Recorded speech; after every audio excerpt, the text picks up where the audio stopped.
ឯកាព្រោះថៃអត់ដែរពាក់ឯកាផលិតផលខ្មែរយើងស្អីចុះជាតិសាសយើងខ្លាចអីពាក់ឯកាមិនបានធ្វើទៅវាអត់មានស្អីទេក៏ប៉ុន្តែយើងខុសសិលធម៌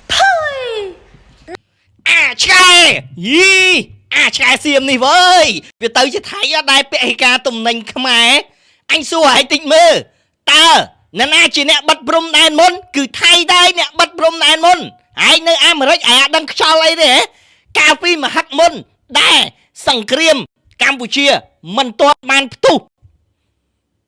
ក្រុមពួកថៃទៅរករឿងពលករខ្មែរដែលស្របច្បាប់នៅថៃក្បាលឯងមានបានមើលទេហ៎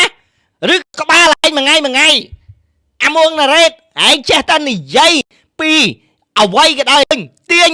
បោកប្រាស់ប្រជាជនកម្ពុជាឲ្យយល់ច្រឡំពីរាជរដ្ឋាភិបាលកម្ពុជាធ្វើអីក៏ខុសវាមិនដែរតាណាធ្វើអីក៏ខុសទេធ្វើអីក៏សោន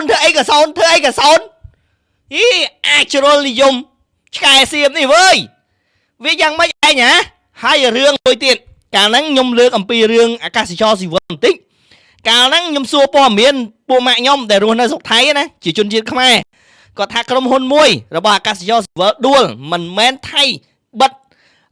អាកាសចរស៊ីវិលទេអញ្ចឹងខ្ញុំក៏សួរនាំអីចុះចឡើងទៅខាងអាកាសចរស៊ីវិលខ្មែរគេថាអត់មានព័ត៌មានអីដែលខាងអាកាសចរស៊ីវិលខ្មែរទទួលបានពីអាកាសចរស៊ីវិលថៃថាបិទព្រំដែនបិទការហោះហើរទេអញ្ចឹងណាអាកន្លែងនេះខ្ញុំចង់បកស្រាយអំពីការយល់ច្រឡំមិនមានការបិទការហោះហើរខ្មែរទៅថៃពីថៃមកខ្មែរទេប៉ុន្តែអ្វីដែលខ្ញុំចង់ទាញសរុបពេលនោះថៃបើវាចង់បិទវាមិនបាច់ជូនដំណឹងមកខ្មែរមុនឯងគឺវាបិទយកហ្មងដោយករណីព្រំដែនខ្មែរថៃអញ្ចឹងតើអ្នកណាជាអ្នកបិទមុនខែនពួកអាចជ្រុលនិយមសៀមអ្នកបិទមុនខ្មែរណាដែលបានពាក់ឯកាគឺពួកវាមុនតែតើជាអ្នកពាក់ឯកាទំនិញខ្មែរមុនកម្ពុជាមិនទៅរករឿងណាគេទេយោងលើយុទ្ធសាស្ត្រសន្តិវិធីដោយយោងលើច្បាប់ហើយគ្មានប្រទេសណាដែលមិនគួរមកតិចទៀនកម្ពុជាមិនមកនិយាយអំពីបញ្ហាឥឡូវយើងសន្តិវិធីគឺមានន័យថាយើងមិនទៅវាយគេតែប៉ុណ្ណឹងទេប៉ុន្តែបើសិនគេមកវាយយើងគឺអត់សន្តិវិធីជាមួយទេវើយនិយាយគ្នាហើយ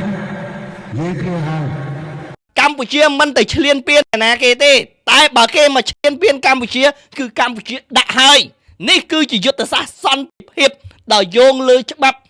អន្តរជាតិដែលសម្ដេចតេជោតែងតែប្រកាន់វាទៅជាសៀមអត់ដែលពាក់ឯកាផលិតផលខ្មែរអស់អោអាមាត់វាចជ្រុលនិយមខួសៀមនេះវើយថៃអត់ដែរពាក់ឯកាផលិតផលខ្មែរ